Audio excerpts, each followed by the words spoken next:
Bangcwele nginikezwe umsebenzi onzima njengoba abantwana babantu bebuthene lapha kukhona nabagcotshwa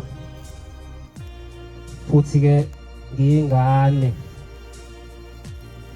ngivele ngingazi nokuthi ingempela uma ake ukhulume umsebenzi kaNkuluNkulu uzoqala ngakuphi ngoba kungenzeka uyitshele wena ukuthi cha okukhulumile kuyiko kanti akusiko kodwa ke ngoba akusiwo umsebenzi wami lo mina njengomfana wakambili omshana kogatsheni angicela umnini waloku kuhambe sikuhambayo ukuba kube uyena ngoba wazi umuntu nomuntu lapha ukuthi ekhaya uhlushwe yini noma njoba soba sihamba endleleni kuyenzeka seduke endleleni kaNkuluNkulu futhi igama elithi umsaka Shembe uhlezi phakade abaningi abalazi ichaza ukuthini ichaza ukuthi uhleze nomhawu njalo ngabantwana bakhe akathi ngoba sengikushayisile manje ebesethi cha lo mntwana ahambe emhlabeni kodwa uyavula ithuba elinjenganaleli bese kuba umuntu onenhlanhla ngoba singabuthana kanje kodwa uthothi wena unayo inhlanhla uzothi uphuma la uthi lo ubesetsheliwe ukuthi mina ngintshontshe inkomo uthi lo ubesetsheliwe ukuthi mina ngiligcina isabatha unebhadi ke mawunjalo kodwa unenhlanhla ukuthi makukhulunywa ngento ayenzayo bese shintsha ngoba njoba silaba ngcwele akekho ozazi ukuthi uzohamba nini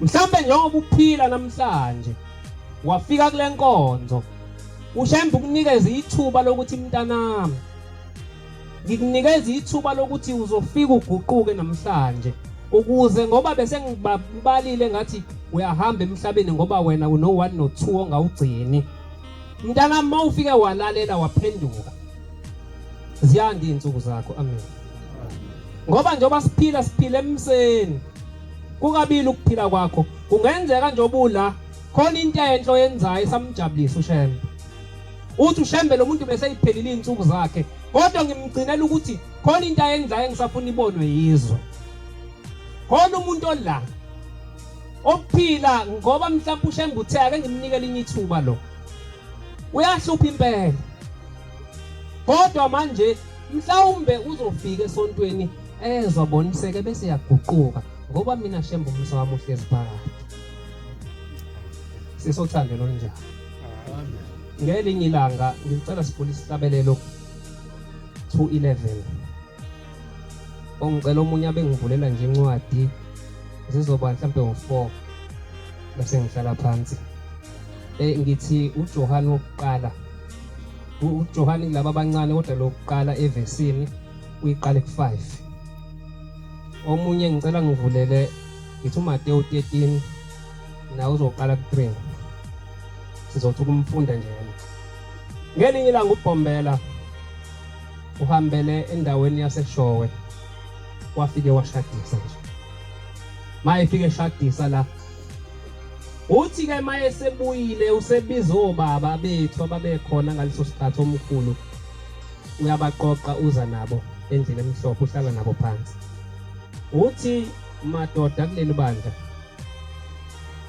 kade ngihambile ngiseShowe ngifike ngashadisa umshado wamuhle ngithe ngibona izinsizwa zasezehla zishona ezantsi ngasesibayeni ngithe ngibona omunye wayefika isihlangu phansi zaseyishayana izinsizwa labo fika ngase ngibiza omunye ngibuza ukuthi bashanelani labantu bona into enhle kangaka esikade siyenza uthi omunye cha baba babanga intombi lo omunye sokwashela intombi yomunye uthi kuShembe nina ke seningama Mnazareth ungabukeka yini mangase kuthiwe la seniyalo nibanga intombi.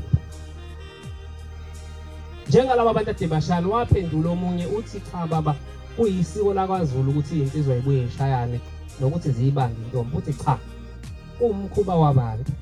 Usuka namhlanje ngicela ungifunde eMthathazweni weSabatha u-38 no-39. Uthi ke kusuka namhlanje somisa lokhu okwamiselwa amadoda kwama ngalelo langa. 38 and 39 Umthathazweni weSabatha.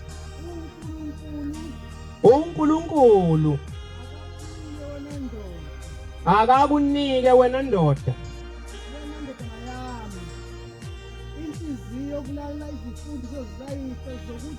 izifundiso zokuthi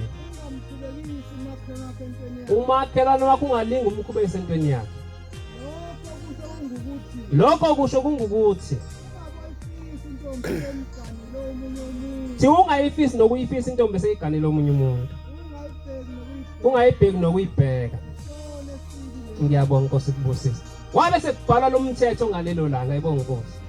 Wayesebuza komkhulu ukuthi niyangithembisa nithi nizokugcina lokho. Ngoba mina ngiphume ezulwini ngizofundisa abantu ukulunga. Niyangithembisa yini? Bathi siyakuthembisa nceko. Wathi ke ngalelo langa nina namhlanje seniyinhla esuthi ngoba nizoguquka. Uvelaphi namhlanje athi umuntu eyinhla esuthi kodwa aphinda guquguquka ashone kanjani? Ngibengelela inhla esuthi yasezulwini. Laqhamuka kanjalo igama. Samthembisa ukugombetha asiyophinde siguquke. Wenzela njani mase siphinde siguquguquke? Uphinde kufika umama uzobika kugombela uthi baba umyeni wami ungishaye. Ubovu umama umshaye wazopha. Uthi ugombela nina abantu besimame besifazane nini sibili. Ukwazi ukushiyini vele uhambe uyogana indoda ongayazi. Ufike uhlale nje uqolozelane nengwe uyijamele nje. Phela indoda iyafana nengwe. Wathi namhlanje sengiyanqamba ngesibindi eninaso ukuthi nujame engweni ngoba uthi usuke ekhaya. Uhambe uyojamela ingwe nje uhlale nayo. Ngibingelela ujame engweni. Kwabe sekusala loli yahlangothi olungale. Uthi angazi labantwana ngizobabiza ngani. Uthi sengibheke ngabheka ukuthi ngizobabiza ngani ngiyithonke ngizobabiza ngayo. Uthi kodwa ngithema ngibheke ezulwini nginentaba eyodwa into engiyithandayo iyodwa nje. Uthi ayibi into le ntaba engiyithandayo. Uthi le ntaba le engiyithandayo inesihlahla esisodwa. Igama lalesi sihlahla kuthiwa yipheza.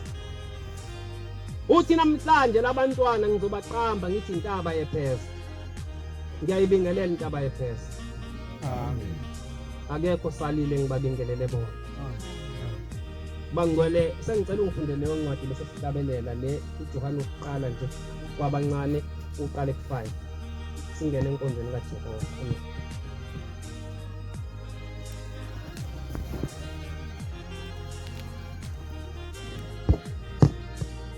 Ngicela uyifunde masuyitholile.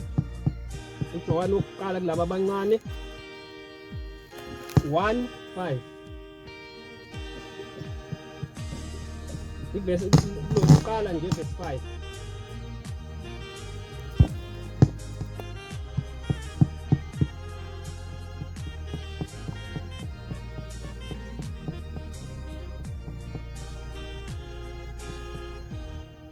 Uyamthola?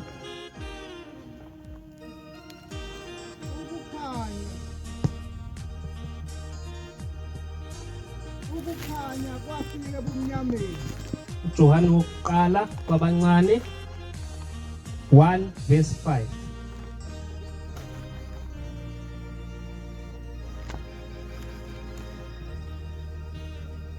Bese tweswe sina inkosi ayijoga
incwadi yokuqala kaJohane ngifunda njengoba ebiziwe. Nantu izwi esalishumayezwa kuye. Nanti izwi esaleshunyayezwa nguye. Lishumayeza lona lokuthi uThixo uthi ukubhala abezona kuye ubumnyama nabo. Leli izwi esaleshunyayezwa lithi uNkulunkulu ngukukhanya, ubumnyama abukho kuye nakanye. Uma sethi sihlanganela naye lapho sethi sihamba ebumnyameni sinamagama athi ithi-ke le ncwadi uma sithi sinenhlanganyelo naye kodwa sisahamba ebumnyameni sinamanga asenzi iqiniso. kodwa uma sihamba ekukhanyeni njengaye esabo kanye esekhanyisela ekuhlanganeni omunye nomunye igazi likaYesu. Ngiyabonga baba, ngiyabonga. Ngiyacela insizwa niyithole le ncwadi ngoba nisazoyifunda ubaba nimphumuze ngoba semdala. Ngicela sihlabelele ozongifundela uMateyu masiqeda nje ukuhlabelela. Lingukuphila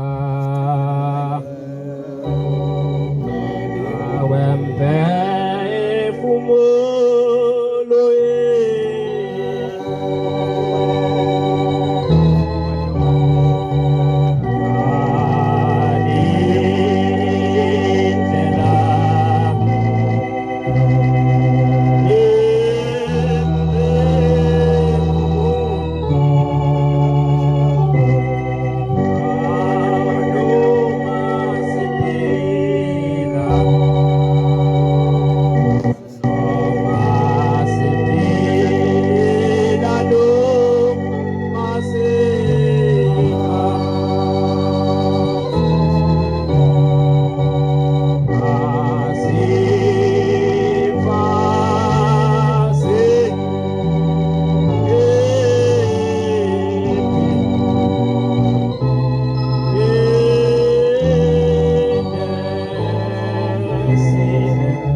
Amen. Ngiyabonga bangcwele ngokungilekelela. nangihlabelelisa nangipha isibindi. Njengoba silapha ngiyafisa uNyazi uNkulunkulu wethu aphe umuntu nomuntu lapha indlebe neshalofu lokugcina uNkulunkulu angasakhuluma ngami namhlanje. Amen. Ngoba njengoba silapha akekho ozazi ukuthi izinsuku zakhe ziphela nini. Akazi nokuthi njengoba la uzofika yini ekhaya. Njengoba ke silapha sizolungisa ukuhamba kwethu, silungisa amakhaya esiphuma kuwo, kuthi nokhokho bethu lapho bekhona balunge baphume egodini zosizi. Amen. Bengifisa umuntu nomuntu lapha akenze umnikelo. Umshumayeli mayeveza ithuba okuhambe uyonikela kumshumayeli. Uthi ngicela ukubuza kunini nahamba nawo guqa kuShembe. Nathi ngicela mina nazi nangifaka uthando ukuthi ngibe yiNazaretha. Yini nangibizela yona la. Ngoba kungenzeka ukuthi silapha nje sengifike ngathola abangani. Ngilapha angisaphatheke esontweni. Umkhokheli mayekhuluma kuyafana nje nokuthi uyayigangela. Umshumayeli mayekhuluma kuyafana nokuthi uyadlala. Laba abantu abaphambi kwethu bathwele kanzima, ngeke ngibadabukele labantu abafuna ukugcotshwa ukuthi bazoyimela yini.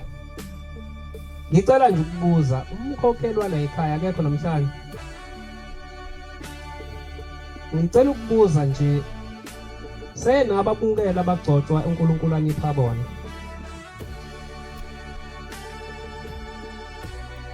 Uthi uNkulunkulu angibuze sebamukela mshumayeli abakamukela. Alikho ikomiti la ekhaya elimele izinto ukuthi kulungiswe izinto, ngoba laba bagcotshwa uma ningabamukelile ezulwini bayawumemeza inkonzo ngeke nizwe. Ngiyafisa lokhu nikwenze ngoba isipho uNkulunkulu asuke kuphe sona uyasibonga usamukela. Okushutha nibafuni labagcotshwa uma ningabamukile. Umthetho wakuleli bandla ukuthi imali nomgcotshwa nenza inkonzo ukuthi nimamukele ukuze abe umgcotshwa wena ngisho nasezulwini ayibonga Nkosi. Lokho engikukhuluma khona okwami ukukashela. Kodwa futhi angeluleke la. Makuqala umnikelo kuthiwa sekunikelela ukuthi kuzomukelwa abagcotshwa. Abangaze bafe labagcotshwa sengikhulumile kanje. Ningazange nikwenze lokho. Umuntu ola John 24:24 no John uJoshua 24:24. Umuntu ola namhlanje useshweni ozozwa lamazwi. Ngoba njoba ngizengishilo ngathi laba bantu enaninikwa uNkulunkulu bona wayesebeka ingelosi zakhe zahlala kubo. Aninabagcotshwa ezulwini mangabe sekuthiwani senihambile emhlabeni. Kuthi uhamba ulanda umgcotshwa wakho ufike umfuna umtholephi. Ungazange ummukele emhlabeni. Joshua 24:24 ngicela ungifundele nje sikhathula isikhathi.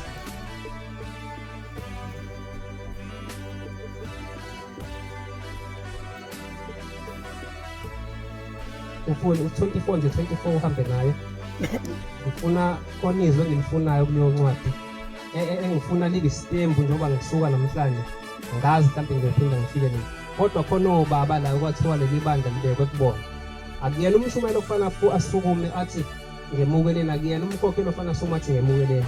Kodwa kufanele kube abantu abale temple bakhombisa uthando lokuthi Shembe siyabonga ukuthi usipho umuntu ozoselusa. Sithi noma siphambuka endleleni asikhalini. Cela uyifunde bona.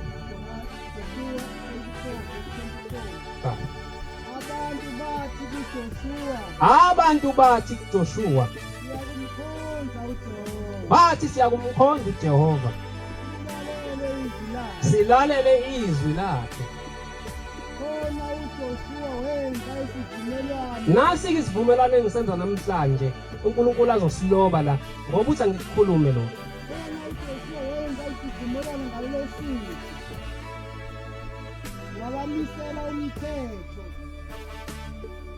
Qhubekani.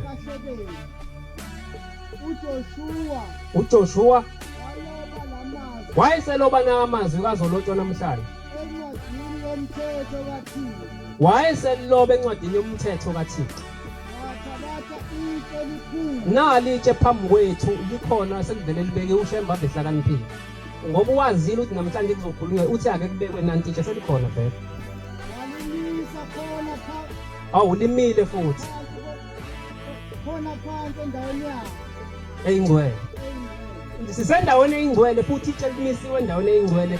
Limiswa uyena uShembe ngoba lokho okukhulunywa namhlanje uzokufuna kumuntu nomuntu la. uJoshua wathi kubantu bonke, Wayesethi uJoshua bekani lelitshe liyakuba ufakazi kuThixo. isizulu asihloliwa ithi incwadi letshe lima phambi kwethu funa namhlanje umuntu mephuma la engaguqukanga engakulalelanga uNkulunkulu akukhulumile ngami noma mina nginje kodwa letshe liyoba ufakazi ukuthi kwakhulunywa Ngokuba lizwile amazwi onke kaJehova awashiloyo kuThixo. letshe-ke namhlanje lizozwa amazwi uJehova azowakhuluma namhlanje. Liyakuba ufakazi nakunina kunani liphile uThixo wenu. Ngiyabonga Nkosi Sibusise. Ngamhlazane senibuzwa senithi ngiyaphila yosuka letshe liphambi kwethu lithi cha nyazi lezulu kwake kwafika umfana njongela uthi wafika ikhuluma lento asiyenzanga thina.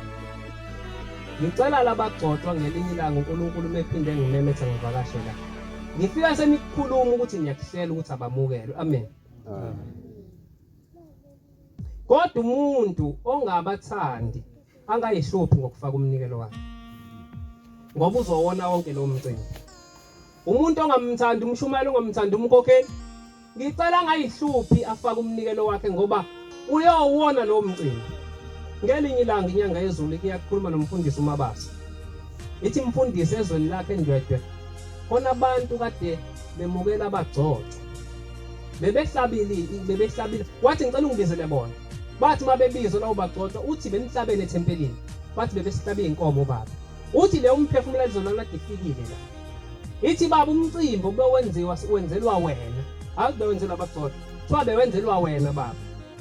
Ubumuhle kakhulu umcimbi kodwa woniwa abantu okwathi mhla kugcotshwa umkhokheli bangamebukela nabo bathe sekunikelwa basebenikela. Uma namhlanje ukhona uthi awubathanda abagcotshwa babeke phambi kwakho ngicela namhlanje uguquke uthi ngamhla kufika ukuthi kushawa uthando lokuthi bayamukelwa ufake ukuze umnikelo wakho ube muhle umukeleke phambi kwaNkulunkulu ebonkosi. Ngoba ayifuneki lento bangcwele ukuthi sibe nezicagogwana kuthiwa amashembe ayahlukana abantu basitshela la endleleni. Asilungise ukuhamba kwethu ngoba nje ngithe umuntu akakhipha umnikelo ayobuza lapho ukuthi Shembe ubani owangibizwa ngibizela kule ndawo njoba namhlanje sengikwazi ukulawula. Njoba namhlanje ngingasakutsheleki ngangibizo ubani mina. Samba ngeyitimela umfundisi uMadonde ngakabe umfundisi ucelwa omunye ubaba. Uthi ake ufike ekhaya uzothandaza. Uthi-ke bathe sebeyothandaza lapha walibika udaba lo mnumzane wakulomuzi. Wayesebona umama uhamba ebamba ubaba ngesandla. Baze bafika bangena bathe mabengena behlala phansi ugqoka uMnazareth inhlanhla impela. Wayesemnika ithuba ukuthi akakhulume naye abike kuNkulunkulu. Uthi mayesukuma uthi bantwana benkosi ngiyanibona sengikhathazekile manje ngibona nginje. Njoba ngingabone emehlweni ngizenzele. Njengoba nawula bangakho abantu asebeke bahlanganisa abantu ngasemakha emzini yawoyise bathi cha akenize namhlanje sikhumbule okhokho bami. Akungaphakamiswa zandla kodwa umuntu akazazi yena ukuthi cha mina sengingabahlanganisa nangenkukhu nje. Ngoba asibona aMnazareth ukuthi sizoba aMnazareth nje ukuthi masifa siyongena ezulwini cha. Ukungena ezulwini uyakusebenzela. Ungenzeka uhambe kahle endleleni kaNkulunkulu kodwa uvinje ukuthi komalume awukazi uvele nje. Uthi usuyasebenza uthi cha bomalume ake nidle izithukuthuku zami njoba mina ningizala njoba ngiyikhona nje ngaba ngibanga khona uba nibanga khona nini. Awukazi uye komalume. Khona umuntu lawo nezingane zibanje ukuthi akaze zise kubo ahambe aziyoshisela impepho yakomalume wazi. Uyofuna umsebenzi uze noma ngabe ushadwe kahle wasina kahle wakhethwa inkosazane ngelinye ilanga kuyafuneka kodwa zivakashe komalume wakho kuyini ingane komalume wazo zifike zithola impepho yakhona ube subonze lama CV eziwafakile ngeke zibizwe.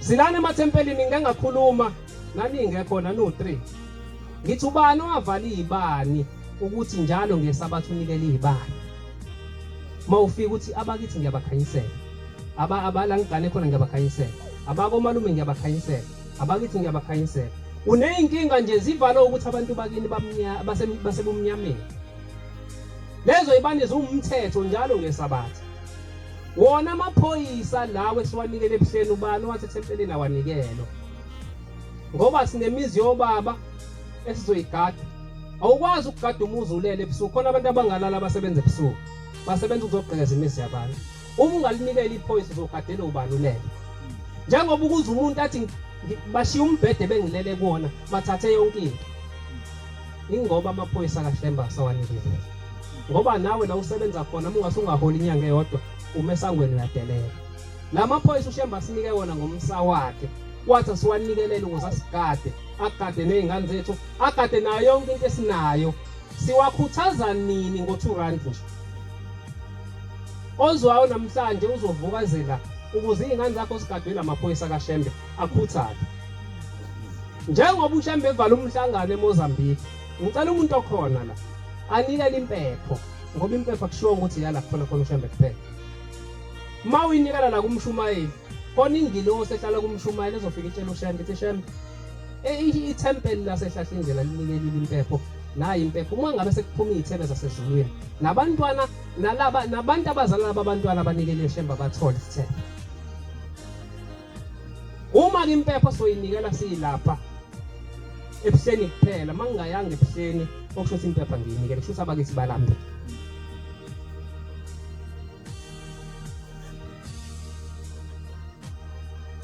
wayesethi ke lo baba wayesethi ebize isihlabelelo lese sithi jabula wena ongaboniyo umhlaba nengcebo yakho wathi masiqeda wayesethi cha ngelinye ilanga ngathi ngineme nje mina ngawuthola umsebenzi ngasebenza akubanga khona uthola ungishuphayo uthi ngathi ngihleli wayesengizoyibeka nje obayibeka uthi ngabuka unkosikazi wami emuhle ngelinye ilanga sengithumela inyama uthi akuyothenga inyama ngifuna nezingane zami ijabula uthi kosiwa kwadliwa uthi kuthe ntambama kwase ngene isikhathi somthandazo uthi mawungena umthandazo uthi wawufundwa yimina uthi ngathi mangiqala ngithi lala nathi namhlanje uthi ngabona ngomqadi wesindodo uthi ngaphazamiseka emthandazweni yathi qithi phansi uthi ngaphenduka ngaye ukuhlabelela ngayibuka uthi ngathi hawu baba uthi athi le ndoda ngisiyo ubaba wakho mina ukukhokho wakho mina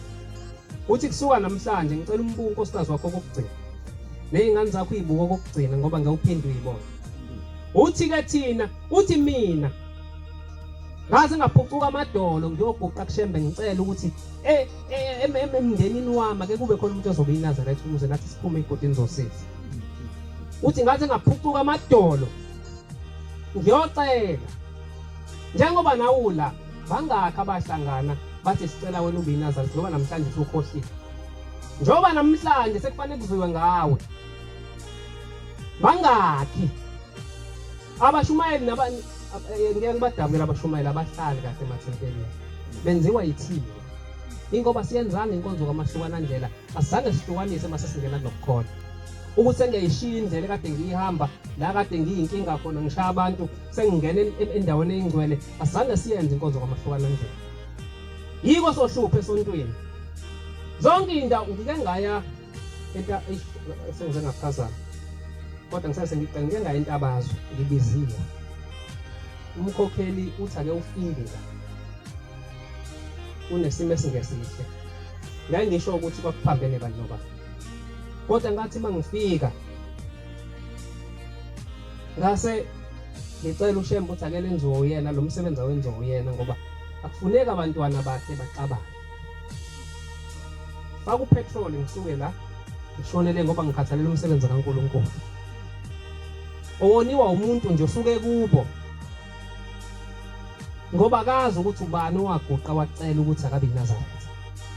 Ngakhathazeka mina ngasuka la ngashona le ngafike ngacela uShembe ngoba kwakumsebenzi wakhe. Yakhulunywa lonto owayengasayi esontweni useyaya namhlanje bonkosi. Ukhona umuntu omkhathalelayo nje kuyiNazareth uma umbona ungambona esontweni ukuthi uyombheka. Noma sothi umsebenzi womkhokheli ngala umsebenzi wamshumayeli. Njengoba sila sonke umsebenzi kaNkulunkulu sogadile. Ngelinye ilanga mina sayisabamba inkonzo ku-N3. Uphambene insizwa ziphambene sekungena omubi kwahlakazeka iTemple. Sayibamba ku-N3 inkonzo sizama ukuxazulula leyo nto. La kwakhuluma enye insizwa yathi mina ngizokhuluma mase ngikubekele bathi ima baba ngingane impela ngiyacela ungalikhulumi lenozi ngoba nje usuthe usuya ukhumula uzobeka leyo uzoshayela umuntu usukhumulile. Yathi mayiphela leyo nkonzo ngathi ngicela namhlanje sikhiphe wonke amashumi sonke. Sicele ukuthi inhliziyo zethu Shembe angene kuzona. Siba amakholwa, ayisiba amakholwa ngokuqoqa. Zathi mayikhipha amashumi wayesesukuma nobaba. Eselikhipha ishumi wathi cha iyangishaya into eyikhulumile ukuthi sengikhumulile uMnazareth. Cha ngicela uShembe angithethelele angibuyisele ingubo yami ngoba futhi emoyeni angisayigqokile.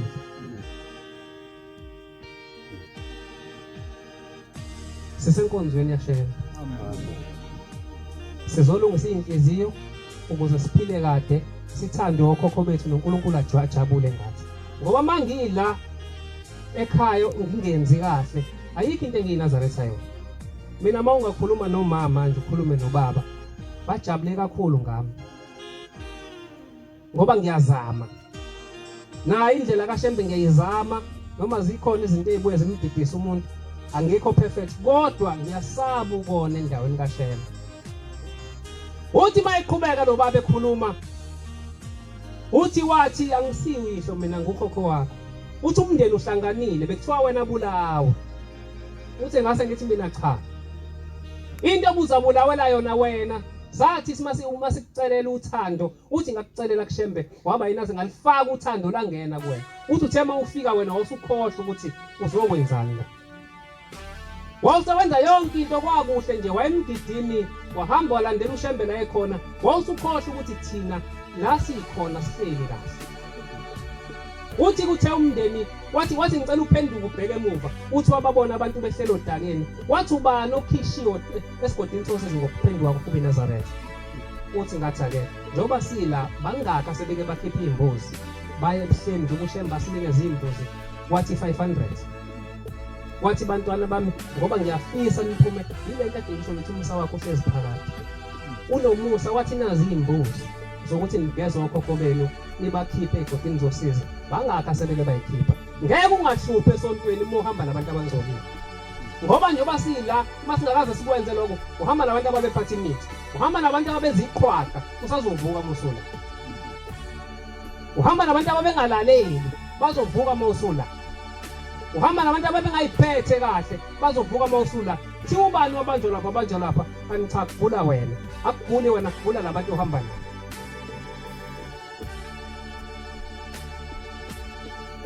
Bangaka abasebakwenza khona ekhaya emphefumulo nje bethe uShembe ngibalandela abantu banini bafike ngababeka la esangweni bayongena ngokuthi kufike ilunga lomndeni lifike lingene nabo la bayobe sebeyangena bese uyabageza la uyothi ebuhleni usuka nabezulwini sebegezekile bangaka sebeke ba uma ungakayi umsa wakho usahlezi phakathi phenduka namhlanje uthi cha ngiyaya ngiyokwenza lokho sikukhulunyiwe ngoba sengikuzwile. Mhlambe labantu bakini bathe ize tempeleni namhlanje konsekuseni ngoba khona into abazoyiphusha ukuthi ayikhulume.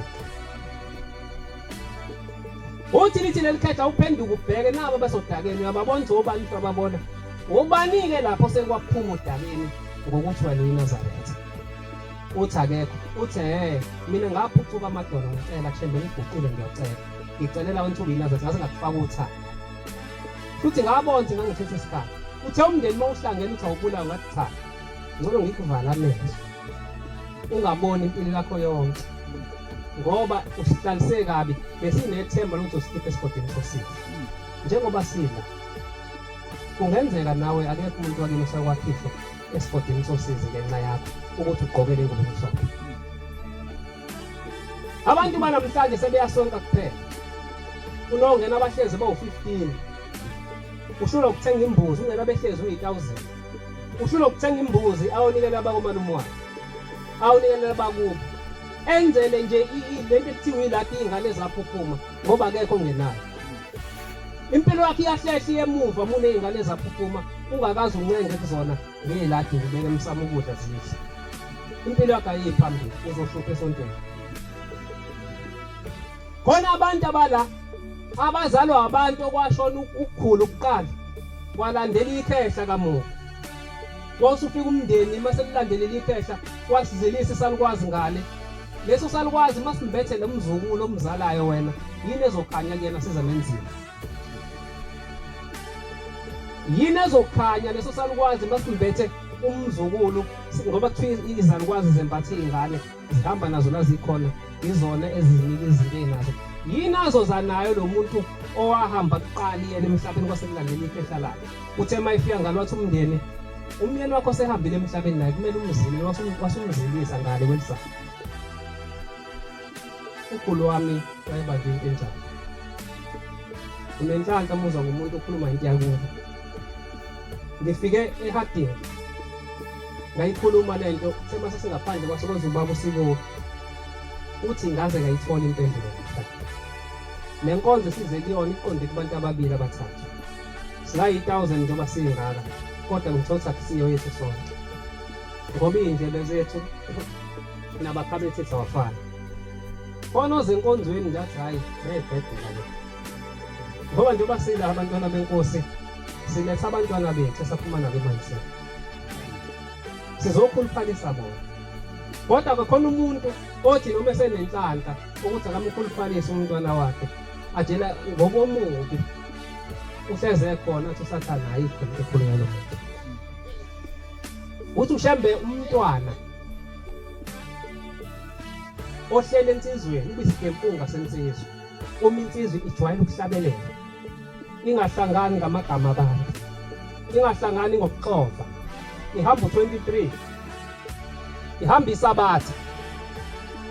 Ihamba zonke izimiso zikaNkulunkulu. Ithi lo mntwana engambeka kini ensizweni ubisigempunga sensizwe. Ithi umama mayohamba u14 eyohamba lesine. Engahlangani ngamagama abantu, engaxove esontweni. Elandela zonke izimiso zikaShembe. Uthi uShembe la ethe uyakhona mekhona amandla aye. Uthi uba isiketeleki sikamama. Uyacabanga ke isiketeleki. Uyathandaza ngo6 uyathandaza ngo4 ngo12 uyathandaza ngo9 uyathandaza. Ithi inkosi lo mntwana ubisiketeleki sikamama lo uhleli kuwo. Usekhona. Ithi enkosazaneni uba ishuqulu sentombi. Ngoba le nkosazane ayihlanganisi ngokuxova. Le nkosazane ayihlangani ngamagama abantu. Le nkosazane iyawuhamba u25.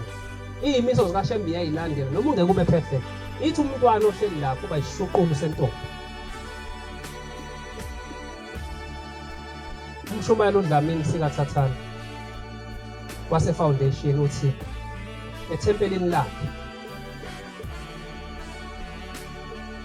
uthola ucingo kufona omunye ubaba abanayo ithempeli uthi umshumayeli ngicela ufike ekhaya. Uthi la unkosikazi ufika isibonakalo sokuthi uyahamba emhlabeni. Izinsuku zakhe seziphelile umhla ka15 kuAugust ngeke umfice. Ufisa ukubikwa enkosini. Uthi kumshumayeli bebehambile nabagcotho beyokhuluma indaba yomuzi wangale foundation babefika phambi kwenkosi wayeselibinga lo daba. Imbuzo ebuza umshumayeli ebuzwa inkosi ithi inkosi yena lo okhuluma ngaye okuthiwa ngeke azumfica umhla ka15 uyanikela yini makunikela ethempelini? Siyanikela bangcwele. Uhle masinikela ngicela inkosi babosisa benze njalo. Abe bengasakwenzi bakhuthale. Ngoba namhlanje uShembe umsa wakho hlezi phakade. Inkonzo ayilethile ayifani nezinye. Mhlawumbe okuzizwe nje ngikhuluma. Uthi ethempelini uyanikela yini mangabe kunikela? Uthi baba uyanikela. Uma ngabe kusetshenzwa wenze njani uthi umshumela hayi baba uyasebenza. Nawu kuphiwa umbuzo. Ithi inkosi Mshumayeli alikaze yini lihlale phansi ithempeli sekuqulwa icala lakhe ngoba sekuxovile ethempelini. Uthi baba cha ayalikazi ithempeli lihlale phansi sokuqulwa icala lakhe ngoba sexovile umama uyiphethe kahle. Uthi ke ithi inkosi ke bese ziphelile insuku zakhe. Kodwa thina boShembe sesizozengeza. Awufuni zakho zengezwe. Phenduka uhlaleleni Ngosizani Ngosizani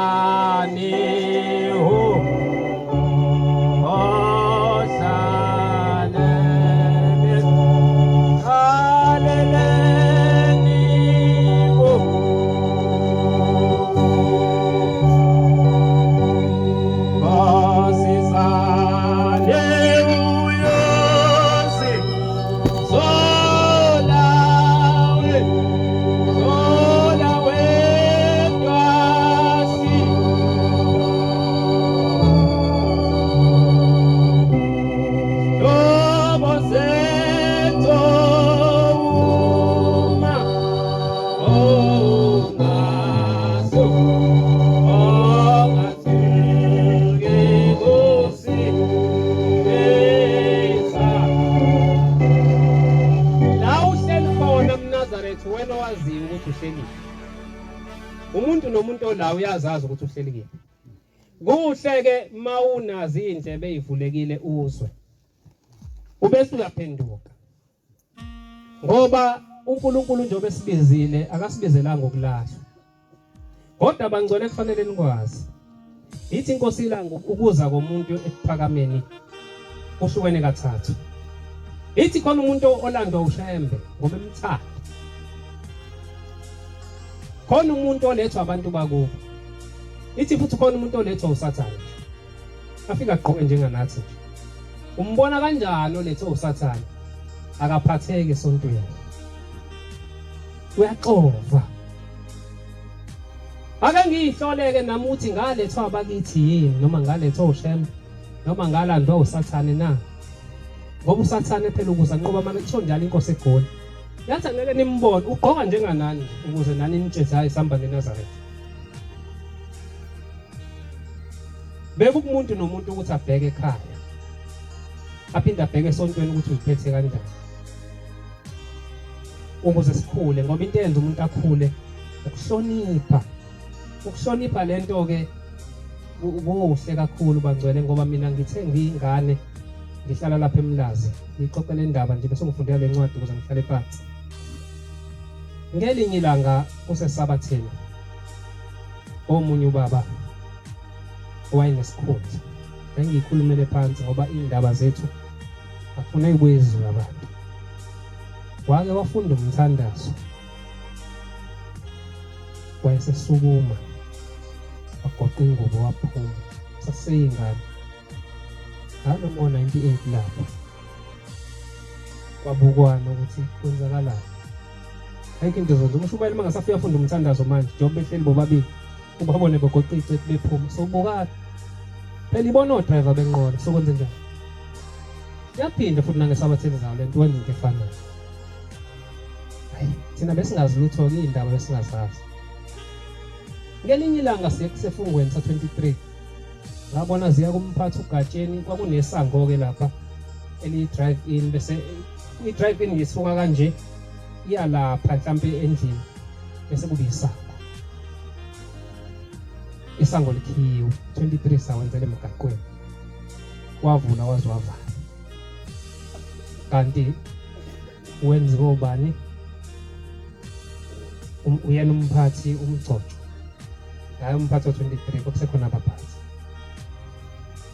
Ngizama ukuqwashisa ukuthi ke lento esikuyona kuhle siyisabe njoba ngathi ngelinye ilanga ngifike la mawukhumbula kahle uma unentombi akothi ngolesihlanu makungavuma uyale uhlukane nayo uyitshela uthi baby ngicela sihlukane nje sobuyelana ngesabatha ntambama ngoba uhlonipha le ndawo engcwele ozongena kuyona ngoba kuvuma phela uyishiye ngathi mawunesonto engathi ungalala ngolesihlanu ungcono uzazi ukuthi okungcono ke uklinike kancane nganoma uzobe uklini kodwa ngase nami ngizama phela ukuthi asehlula isono male ngolesihlanu ngokungcono ke ubuyelane ngesabatha ntambama kodwa uzoloku uyenza lento uzozacikeka athi angisakufuni. Iyona ndlela esingabalekele ngoba manje ukungena la uthwele lento emahlombe bonke labantu abala bayangcola ngisho ngabangcwele. Ngathi mawuno WhatsApp akothi ngolesihlanu ukhiphe noma ekuseni ngesabatha noma mawusufika la esangweni ukhipha uWhatsApp uthi cha WhatsApp ngicela sihlukane kwamanje kuyothi intambama makuphela isabatha sizobuyelana ngoba uthe umnini waleli bandla akawufuni ngoba usakwehlula ke awuthi mawuze endaweni yakhe lekuthiwa ingcwele ukhiphe phela uWhatsApp ungene la uwena ungaphethe lutho enephunga. Angazi noma ukhona nowakwenza lokho noma ukhona wakuzama na ngoba ngakungakhulumi mina wakukhuluma umnini waleli bandla ukuthi asihloniphe le ndawo lo baba engikhuluma ngaye ngikhulumele phansi wavele wavaleka amehlo lo mcoco. Angazi ukuthi usathane singamnqoba kanjani ngoba usilandela ngisho sesimo uze wahamba emhlabeni engasaboni iphutha laba kuleya nto enze ukuthi mase sila siyibona ifana nezinye indawo engaphandle lendawo uthi umagalophe ngifisa ukudlala ngiphinde ngudlale khona lapha phakathi njengoba ngilapha ngaphandle. Asikuthandazeleke ukuthi akungasifikeli lokho ukuthi masibuka lento mina ngihleze nginovalo ngisho ngifike insizwa zigida isicathulo ngesibeka phansi ngifaka uMnazareth ngaphezulu ngoba wathi umnini waloku kuhamba senginishiya nomthandazo wodwa manje manje wonile nawo ngoba yonke okugcina wathi ngimnika umgidi wathi ngize ngawona yiko ngathi umshumayeli nomshumayeli engathi angathi mangabe abantwana bakhe bethi bafuna ukuvula ipractice athi ngicela nizoyenzela ekhaya ngoba once wanakala umgidi kaShembe yokuza ngumshumayeli agcine ngayanga esolweni kuthiwa leya nto eyisigidwa ngecathulo umshumayeli wakhuluma wathini abanye bagida befaka amakhangolo ubona nje ukuthi lento ayisaziwa nje ukuthi kabani umnini walento wahlupheka kakhulu wake wakhahlelwa ngisho nayibhuni lamkhahlela uthi inkosi langa ubaba weka hambe iphinde ivuke lento ahlale phansi aphumule la eshawe khona ibhuni thina sesikwazi ukuyithatha kalula nje lento ngithi mangabe nginesitayela engisicabangile ngisekhaya ngithi ngizosifaka emgidini kaShembe kabani ngithi mangifisa ukuhlabela ekhaya ngikuhlabele ngendlela yaseweseli mangithanda kodwa umnini wakho wathi le ihlabe zo-22 242 mina ngiyasifaka esinye khona into enziwe inkosi yahlabelela uthi ziyamazi umelusi khona into enziwe uShembe kuphela efanele wena ungayithatha uyena yenziwa uyena kuphela angafiki uShembe athi Inkonzo sekutheni ngesofunde umthandazo singawufundi futhi kusho yena okwazi ukuthi khona into enziwa uNkulunkulu kuphela ngoba uNkulunkulu mina kufanele ngibukele kude ngifundele leyo ncwadi hlale phansi kahle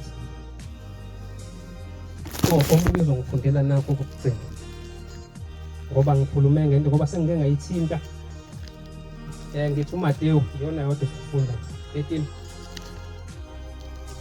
13 iqale 3 uhlalelwe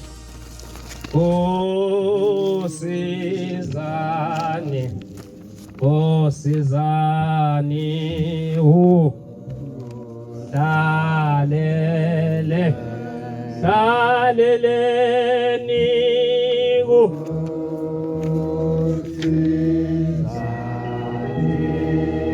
osizani uNyazi solawe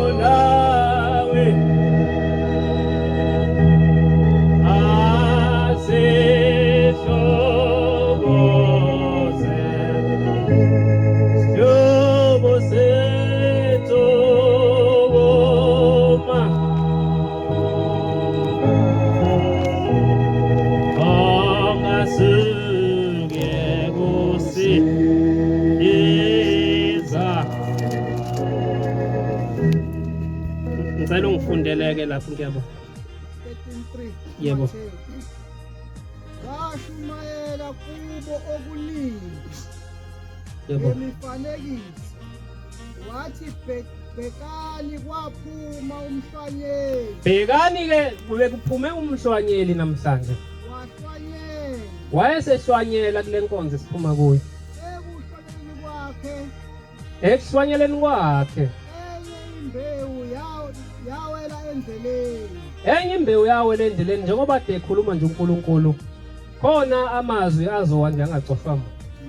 Afika izinyoni zayixosha. Izoyixoshelwa abantu nje abadlula ngendlela yonke lento ekhulunywa kwesinye isikhathi kodwa ebingaqondile kubona ebiqonde kumuntu ola osekhethwe uNkulunkulu wambiza. Enye yawela ogedleni. Hawu enye madoda yavela welo gedlela. Ogedlela angimili lutho. Ingenanhlabathi omningi. Yamila masinyane. Ngokuba ingenayo umhlabathi omningi.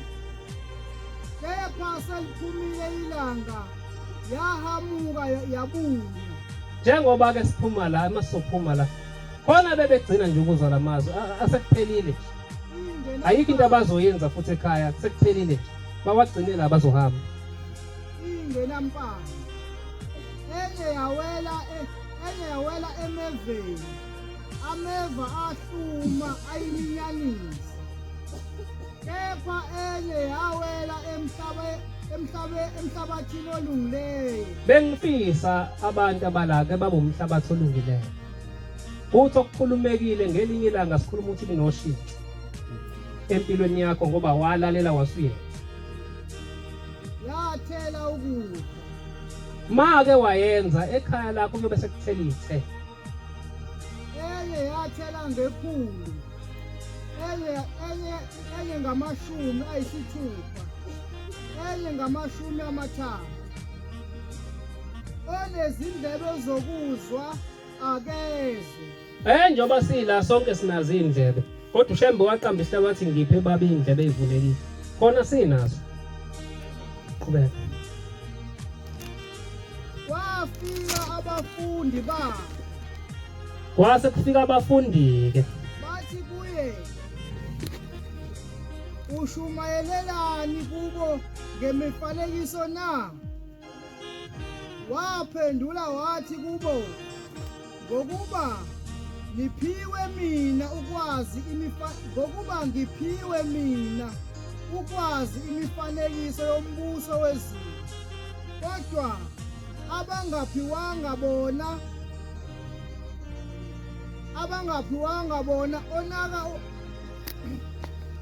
onakho uyakuphiwa avame kodwa ongenakho uyakwamukwa nalokho anakho. Ngalokhu ngishumayela kubo ngemifanekiso ngoba bebona bengaboni, beze bengezwa, beze baqonde bengaqondi.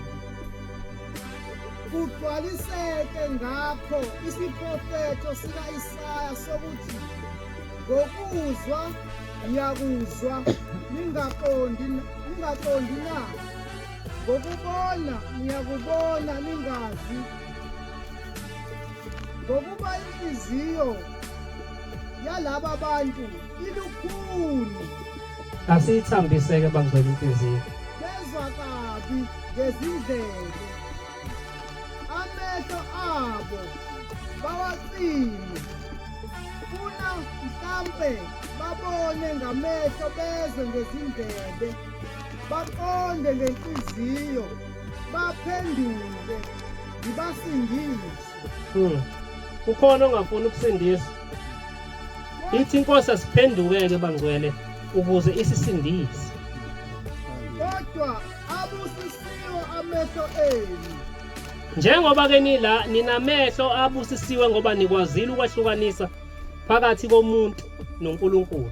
Ngokuba ebona nezindlebe zenu ngokuba zizwile.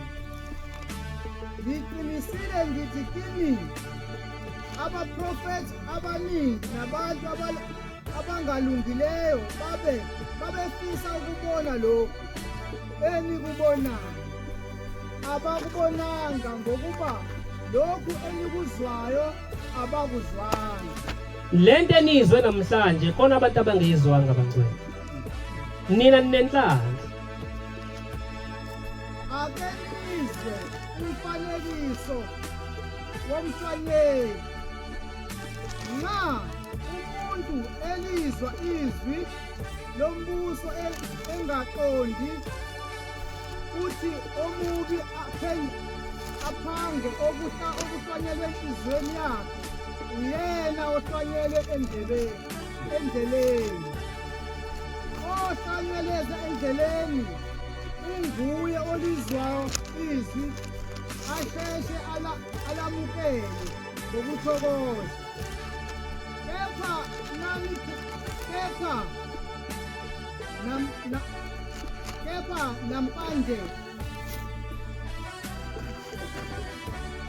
nampande phakathi kwenu uhlala isikhashana, ufike ukuhlupheka nokuzingelwa ngenxa yezwi, akubeke masinyane. Ngiyabonga baba, into kakhulu ngesinye. Ngiyacala ngikufunda leyo kugcina ethi bhekani uthando olungaka asinike lona uyise lokuba sithiwe abantwana bakaThixo. Njengoba nine ibongo zenu, kodwa bhekani uthando uNkulunkulu asinike lona, wathi singabantwana bakhe. Bonke abanalo ithemba kuye bazihlambulula ngokuba yena ehlambulukile. Bonke abenzayo ukona bayeqa umthetho ngokuba kuweqa umthetho. Yena ohlala kuye akoni, owonayo kambonanga kamazala. Bantwana maningakhohliswa muntu owenza ukulungile njengoba yena uNyazi lezulu lilungile. Owenza ukona ungokaSathane ngokuba uSathane kuwona kusekuqaleni. Indodana kaThixo ayibonakaliswanga lokhu kuze ichithe imisebenzi kaSathane. Ngicela ukweqa nge-20. Siyazi ngalokho ukuthi siseqinisweni siyaqinisa izinhliziyo zethu phambi kwakhe. Ngokuma inhliziyo yethu silahla uThixo. uThixo mkhulu kunenhliziyo yethu.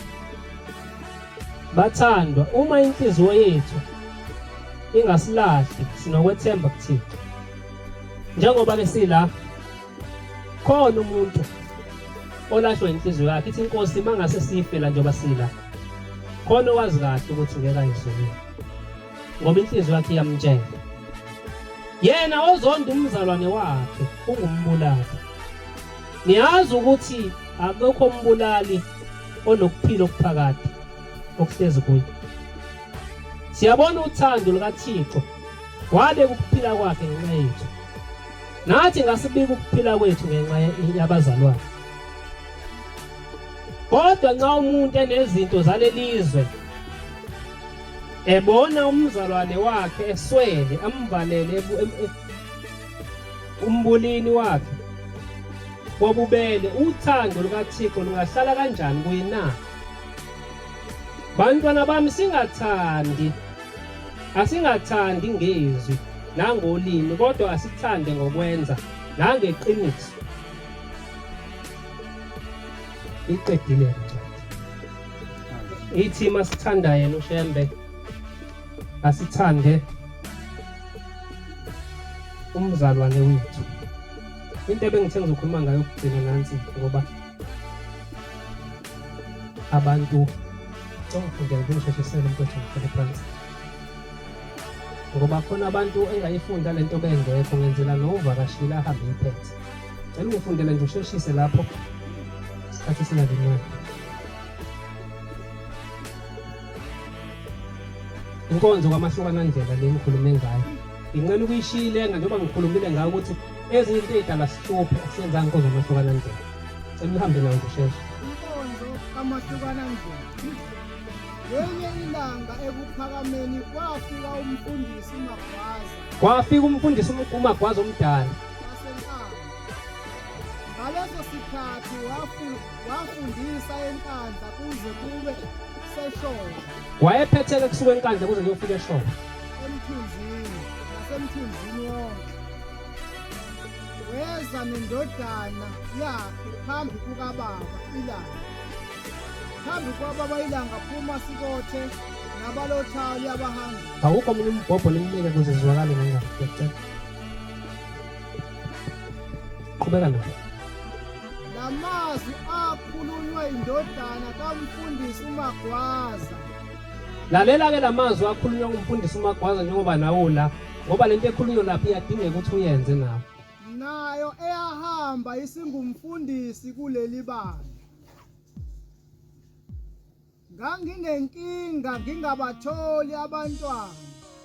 Umfundisi uMagwaza ubengabathola abantwana. Sengineminyaka emithathu ngiganiwe umkami. Wayehlala ekhaya naye engasaphathekile kahle emzimbeni egula. Wakhoneka kuba eze kimi. Wakhonona ngoba umndeni wawungasamphethe kahle ngenxa yokungabatholi abantwana. Ubaba ongizalayo wayongibika enkosini. Wayeseyombika ke enkosini ngoba egula akabathola abantwana kahle kahle sasimphethe phethwe inhliziyo. Kodwa nabantwana akabatholi. Wayeseyobika enkosini. Inkosi yathumela ukuba ngilandwe. Wayeselandwa ngezwi lenkosi ilanga. Ngafika konke kwakusekusha. Inkosi ayisanda kuhlala ngihlalile. Isanda kuhlala nayo. Uneminyaka emingaki? Siyabuza inkosi uneminyaka emingaki? Aphendule ubaba. Ngingugoba ndwana abantu abadala babebizana ngamabutho engasho ukuthi una 50. Wesha ibutha kulona seyaziwa ukuthi uneminyaka emingaki. Ngingugoba ndwana ibutho lenkosi. Oh ngiyabona. Uyindoda ekhulile impela. Uhlushwa yini pho? Ubaba wathi kimi, konje Magwaza. Ithi inkosi ubaba konje wathini kini Magwaza uma senithatha lokukholwa? Wathi wani kithi mase sithatha lokukholwa njengoba sila? Uma nithatha lendlela kaShembe na. Nina abantu bakwaZulu. Ninesifungo enazenza nina namakhosi enu. Kuhambe nivukelwe yizo lapha ekukholweni. Ithi inkosi nina abantu abamnyama ninezefungo kade nizenzile nisaphila emhlabeni. Enithi mase nilazi nivukele senikhona la ekukholweni. Ngokuba ezinye zazo zinegazi elachitheka. Wathini kini uShembe ngalokho? Kubuza inkosi la. Wathini uShembe seyaphendula kumfundisi? Baba inceku yathi kithi nxa sesiphendukile siyovalelisa kwabasibutha. Obani ke labo ngicela uzwe ubese uzibuka ukuthi wena ukwenzile na. Ithi le inkosi wathi ubhombela siyovalisa kwabe kade besibuthile. Obani? Nabo abaphilayo. Abaphilayo Nabafileyo. nabangasekho uyavalelisa kubona mawusuba yiNazareth. Lokhu kuyosisiza ukuba singabanjwa imimoya eyisisekelo sempilo yokuqala ebesiyiphila. Ukhona umuntu ola obanjwe nje izinto zakhe ukuthi siqhubeke ziye phambili. Impilo kade iphila ngalo akavalelisanga kuyona. Leyo moya ikubambile ungakabi iNazareth. Singakabi amaNazareth. Wathi yena uthanda ukuba ngumuntu obhabhatiswa esazi ukuthi wenzani. Ithi inkosi ithanda umuntu abhabhatiswe esazi ukuthi wenzani. Wenzelani? Wenzelani futhi? Wathi uyazi ukuthi sibizwa ngokungafani. Omunye uthuka esephendukile kodwa kumele avalelise. Noma ubani ezweni noma ubani ezenzweni zokuqala zasembuthweni nasemabandleni nasematshwaleni nasengomeni njalo njalo. Uma ungavalelisanga kuzona zonke lezi zinto uzothi usula ukukhumbula utshwala. Uzothi usula wena ntambama nje usiyohlangana nezinsizwa kuyosima ingoma. Usuya iZayoni izinenkonzo usutholakala khona ngoba leya moya kulandela awuzange uvalelise. Wathi kuyokwenziwa kanjani lokho? Wathi kuyokwenziwa kanjani? Waphendula umfundisi uMagwaza wathi uBombela waqala emachunini wathi umuntu nomuntu akenze inkonzo kaMahlukanandlela ethi yenzelani ethi yenzani idili elikhulu. Wenza idili elikhulu. Umeme bonke obuphila mema bonke abantu okade uphila nabo nomndeni wakho. Nabo ungakhohlwa lapha ekuphakameni inkonzo iyomelwa. Inkonzo iyomelwa umfundisi wakho njengoba sokhona umfundisi umvubu la, njengoba khona umvubu uma wenze leyo nto azoyimela. Inkonzo yomela umfundisi wezwe lakini ubaphe enonile inkabi nokudla konke. Uyomisa inqama noma impongo emsulwa ibe umnikelo wokuthula phakathi komuzi wakini namakholwa nabamenywa bonke. Uyothi kubo abezwayo, lalela-ke ukuthi izwi likhuluma oluthini. Namhlanje sengiqomile. Ngiqome isoka elingenasici. uNyazi alinasici njengoba siqome lona asinasici. Ngizogcagcela kulo Njengoba namhlanje ngigcagcela uNyazi. Ngiyehlukana nani bangani. Izonke izinto ekade ngizithanda namhlanje ngiyazishiya. Asicabene Kodwa sicabene. Sengiganile umuntu oganile nje ubona ngisho amadoda omshumayeli behleli benabile. Ingoba basemzini baganile. Abakwazi ukumisa amadolo ngoba uma uganile uyahlonipha. Yikubona sonke sinaba ngisho umuntu ewumnumzane kwakhe. Ingoba siganile. Njengoba siganile-ke phela asihloniphe emzini. Angisekubuthana nani kukho konke. Hayi wabonakala wena usuhamba nabantu beralini. Kwenze njani? Ingoba uvalelisana. Wabonakala usuphethe ihawu nezinsizwa lelo sina ngalokhu 23 phinde uhlambulule nini. Ingoba uvalelisana. Ngiyonibingelela nginiphe nginakho. Kwanginakho ngiyonipha mama ngabe sihlangana nginibingelele futhi. Kodwa awusekho umkhosi nowodwa umkhosi engiyakubamba nani. Ayisekho into engiyohlanganyela nani kuyona ngoba sengiyiNazaretha sengiganile ngigcagcela uNyazi. Ukuhlubuka noma engathandwa ekuphakameni. Okusho ukuthi uma wenza into awushembe angayithandi ubonakala emngcwabeni ngesabatha, ubonakala emcimbini engahlambulukile ukuthi ungayihamba wena ngesabatha usuke usuhlubukile. Uyikhetha nini inkosi okwesibili? Uyokubala konke mntanami okuzwile ngakho ukuthi uThixo omkhulu wasekuphakameni akakufuni. Uyobala zonke izinto ushembe angayifuni. Uyosukuma ube ngezinyanga. Bese uyasukuma kokugcina manje. Ngezwi elikhulu. Ubese umemeza njengoba ngimemeza. Uthi mkhandlu obuthene lapha. Ngicela senze umkhathi. Manje ngicela senze umkhathi phakathi kwethu. Kwabakholwayo nabangakholwa. Lana usuyahlukanisa-ke manje izwi lokugcina athi umuntu angikwazi ukushiya umndeni kufanele ngiye ngesabatha ngoba umndeni. Hayi ngizwa la uthini uShembe? Kubo bonke abangizwayo abahambisana nalokho kade kukhulunywa amaNazaretha lolo sengikukhulumile ababuyele esandleni sokudla. Okushiwo abacheme nami. Abachema nami ababuyele ngapha. Sakhe umbimbi. Ababuyele kwesokunene abangakuzwa engikushoyo. Abangakuzwa ukuthi lo kade ukukhuluma abaphikisana noNkulunkulu ababuyele ngala nabo. Ababuyele kwesokukholwa. Lokhu uyokwenza emva kwende inkonzo. Lokhu uyokwenza emva kwende inkonzo kamfundisi ngezikhonzi zakhe zabesilisa. Kuyobe sekukhuluma omama, wakhuluma obaba, wakhuluma umfundisi wona bese wenza lokhu ekugcineni. Nabesifazane bonke sebefakazile ngalendlela beveze ubuhle babo.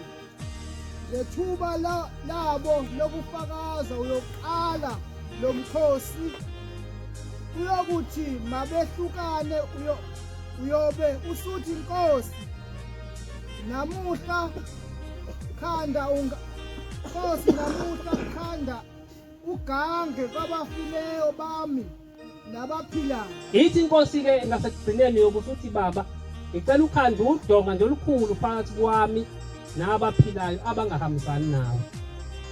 Kube ugange nogange ababi abangalizwa izwi lakho, Abangalizwa izwi likaShembe benze bangabe besangibona. benze uthi uShembe uzokufihla kulabantu abangahambisani naye. Ngeke bavuke uthi ngiphupha umkhulu ethi ufuna utshwala, uthi ngiphupha ubani ethi ufuna ngithathe izikhwama zakhe. Uma uyenzile le nkonzo uthi uShembe uyokufihla kubona abangakuboni. Benze bangangivukeli, Ngeke futhi bakuvukele bakukhiphela esontweni sikubone kuthiwa kwakuyiNazareth le. Ususine ematshwaleni thwabe ushaya umgidi etshwaleni. uba bafileyo bakithi nabasekhaya omame Nabakomalume nakuba bangani nakubangani ledima nabo enkundleni ekade ngima nabo enkundleni zokuhlangana. zokuhlangana ngezigaba zonke zokuphila. Ngifihle mina nomndeni wami. Ithi-ke inkosi ngiyofisa ukuthi ngifihle mina nomndeni wami. Ovumayo usembese ngomsa wakho.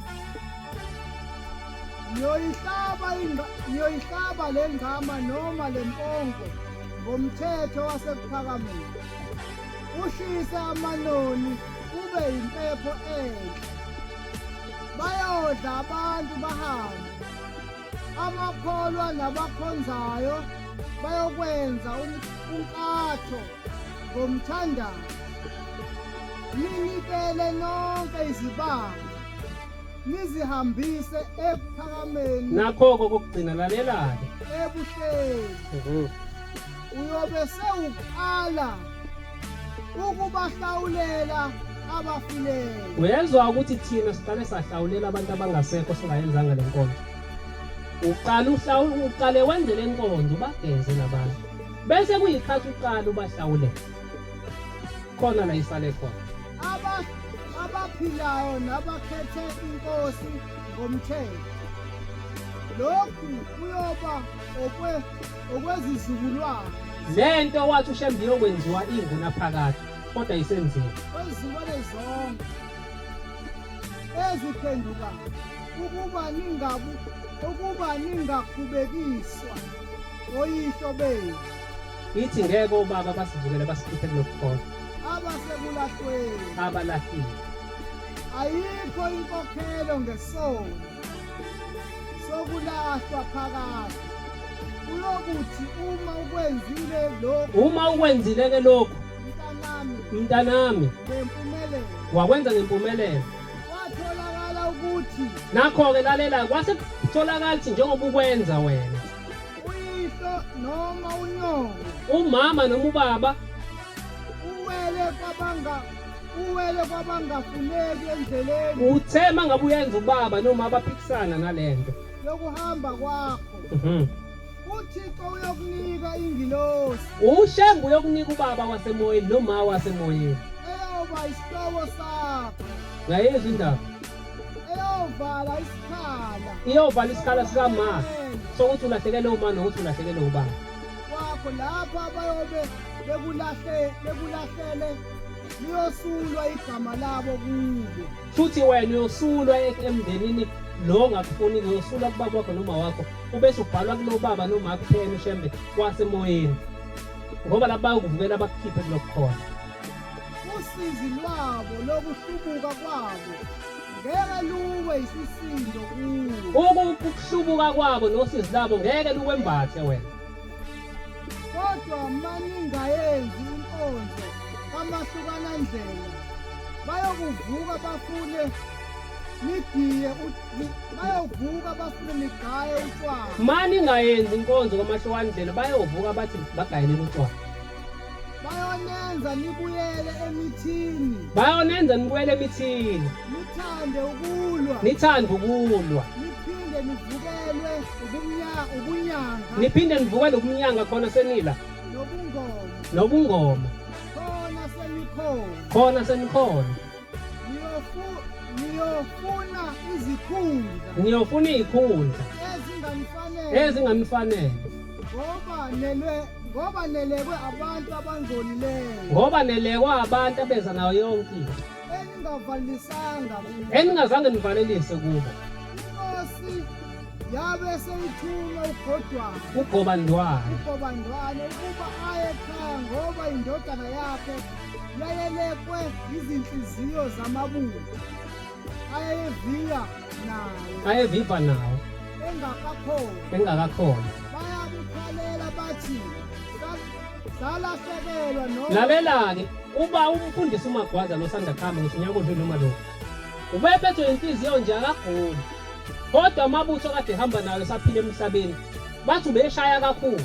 Manje njengoba sebengale izipho abazilwayo bayahlulwa, bazolanda yena ukuthi woza mngani wethu besithi masinawe sikwazi ukuyinqoba ngoba wengavalelisanga kubona. Noma belwa behlulwa bayasibona isikhala sakhe. Babona isikhala sakhe ngoba kabatshelanga ukuthi usehambile. Ngakho-ke hamba mfundisi Magwaza. Mfundisi hamba ukuze indodana yakhe iphile uyokwenza inkonzo kamahlukanandlela. Yaphila indodana kamfundisi ayibonga Nkosi. Ayokwenza inkonzo kamahlukanandlela. Ngiyabonga Nkosi kubusise. Ngiyacela inkosi ibusise nikuzwile. Amen. Bakusho.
Siyamkhetha uNkulunkulu omuhle wakithi ebuhleni Mnazareth.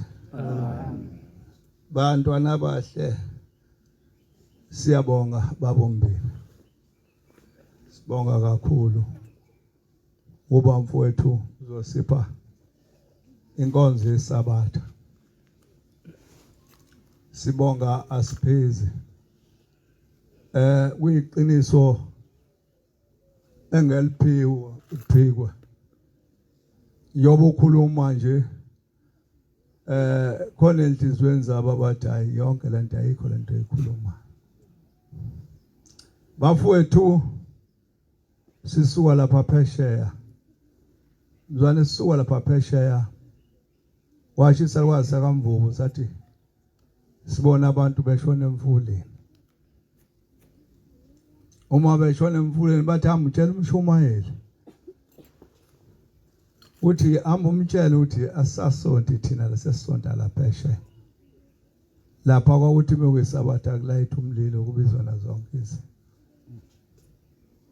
Kodwa sithe mesifika la siguqa khona.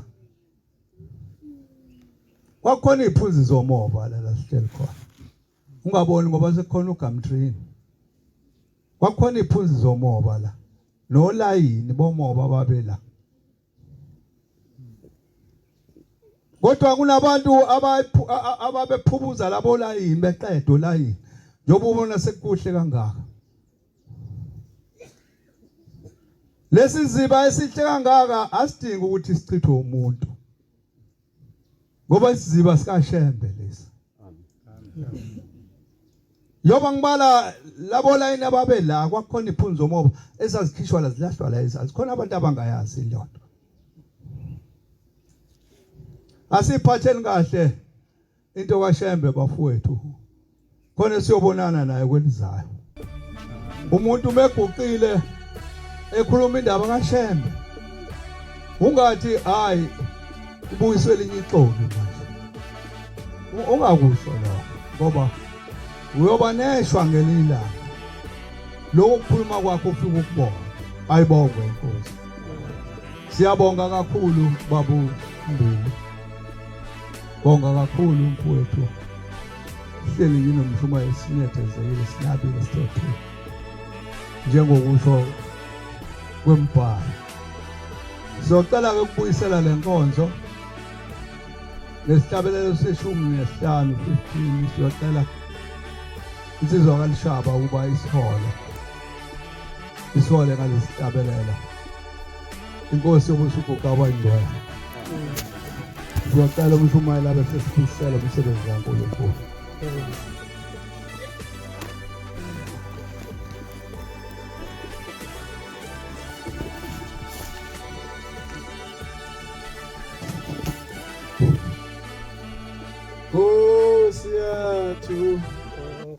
Siva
Atili